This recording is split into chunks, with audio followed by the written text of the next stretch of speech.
Hello people of the internet, I'm on the planet. Welcome back to the Madden Legends Tournament Week 14, the NFC, and I've got some more bad news. I accidentally deleted the last entire week of fucking footage, which means I have to actually talk over this one and tell you what happened in Week 15 and what the table stands like instead of talking about the matches today, which is kind of good because none of the matches today were really interesting. Okay, so anyway, first I'll tell you what the Week 15 matchups turned out like. Okay, so first of all, we got the two primetime matchups, Philadelphia, New York, and Chicago, Green Bay. And that kind of made me sad because these were both two really good matchups. Two classic rivalries. So anyway, without further ado, we'll get into this. So anyway, 32-26 in favor of the New York Giants at home to the Philadelphia Eagles. The Redskins were in Dallas and won 38-31. So Dallas' disappointing season finally comes to an end. Chicago and Green Bay. Chicago went to Lambeau Field and surprisingly won 44-41 in a highly entertaining game. That was the other primetime game, and I really enjoyed that one. So kind of disappointed I couldn't show you that one. But anyway, Detroit went to Minnesota but lost 20-24. The Atlanta Falcons at home to the Buccaneers destroyed them 50-21. New Orleans beat Carolina at home 24-21. The Arizona Cardinals at home to the Seahawks won a decisive game 48-41. So good job for the Cardinals there, I guess. San Francisco then beat the Rams in Los Angeles, a close game 33-27.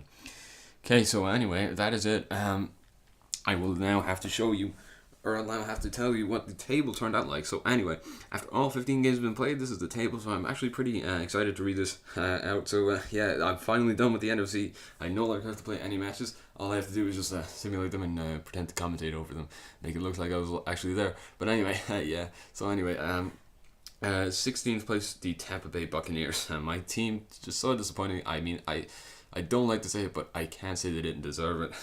Yeah, so they were 15th, 4-11 after 15 games, scored 345 points, which was pretty pathetic. That was last overall in the entire NFL, or not in the entire NFL. Actually, now let me check, because I have the AFC table up there too, and I can actually check if this is the lowest overall in the entire tournament. But anyway, yeah, so let's have a look here. Okay, so I still have a bit of time to waste before I actually have to talk about this.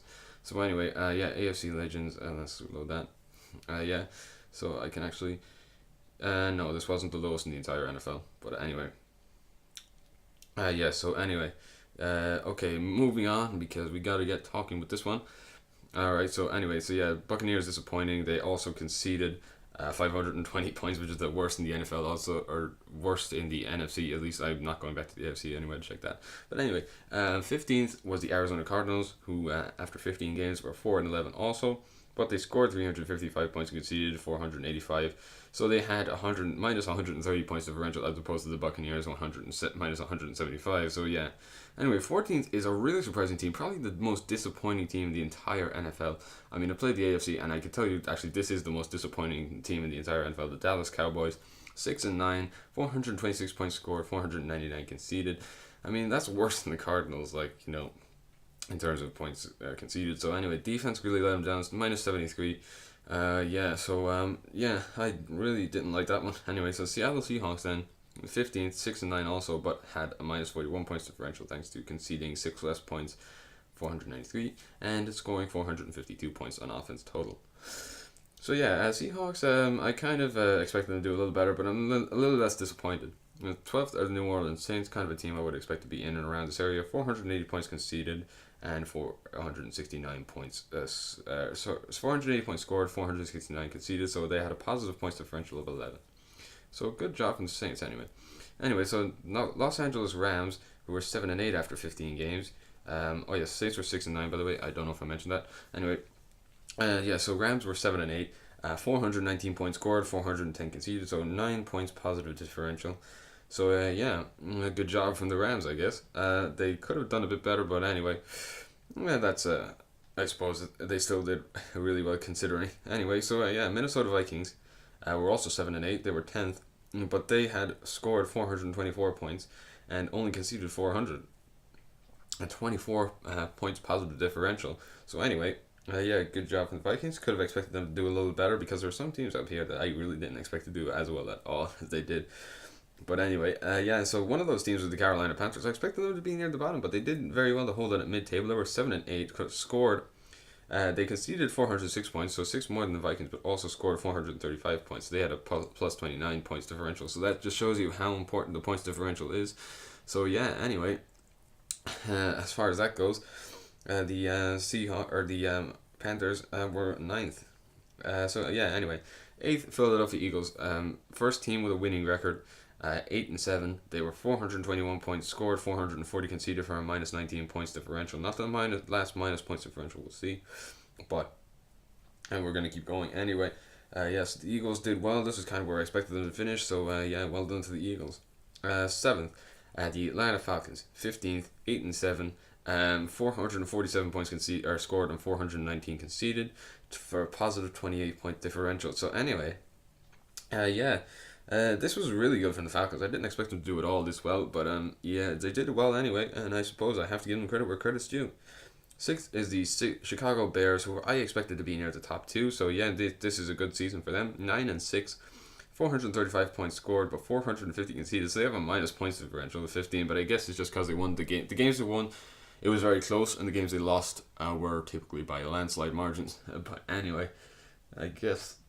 I guess it doesn't matter how you win them. It's just winning them is the important thing. Anyway, but they could have been fifth if they hadn't lost to the number 5 team, the New York Giants, who were 9-6 also, but also had a minus points differential of 11 or minus 11. Yeah. So 415 points scored, 426 conceded. So yeah, and with the 4 points they conceded, I suppose that's how much things can change. I mean, the Bears actually would have been second had they won that game because every other team aside from number 1 was 9-6. So yeah, anyway, fourth are the Green Bay Packers, back to positive points differential, 53, 486 scored, 433 conceded, 9-6. Okay, so third then are the Washington Redskins, 15 games, 9-6, 486 points or 468 points scored, and 397 conceded. So that's the best one we've had so far for 71 points differential. And then the surprise team of the entire fucking tournament. I did not expect this team to do anywhere near as well as they did. The Detroit Lions finished second. They were 9-6, 494 points scored, 398 conceded. That is the second best offense and second best defense in the conference. Second to only number 1 for a positive 96 differential. I mean, they just really stepped up to the mark this season. They were fun to play as, fun to watch. Just all around amazing. And I have to say, that was just exceptional from the Detroit Lions. Anyway, so then number one, it's obvious. It was obvious from the word go who was going to finish number 1. But the number 1 team in the NFC Conference champions for the Madden Legends Tournament are the San Francisco 49ers. They are 12-3. I mean, no other team had that record. Excuse me, no other team had that record. 510 points scored and 367 points conceded for a points differential of 143. I mean, that is just no other team even came close to that. The Detroit Lions maybe, and maybe the Green Bay Packers, but 12-3. I mean, no other team could consistently win that much. I mean, they were just all through the year. I mean, the only 3 teams they lost to, 2 of them, I don't remember who they lost to. They lost to the Bears and they lost to the Giants anyway. I'll try and find the other team they lost to. But yeah, let's see. Oh yeah, they lost to, I believe, the Philadelphia Eagles. So 3 really strong defenses, and they still kept it very close. They never lost by more than 6 points. So they always kept it within 1 score. So anyway, yeah, just an exceptional season. A really entertaining season. I am going to do all the AFC videos now, and in the final AFC week, I will show you who the matchups are for the knockout round. So I've been on the plan. Thank you for watching my videos, and if you'd like to see more videos like this, then please like, comment, and subscribe to my channel. And until next time, guys, I will see you then. Bye.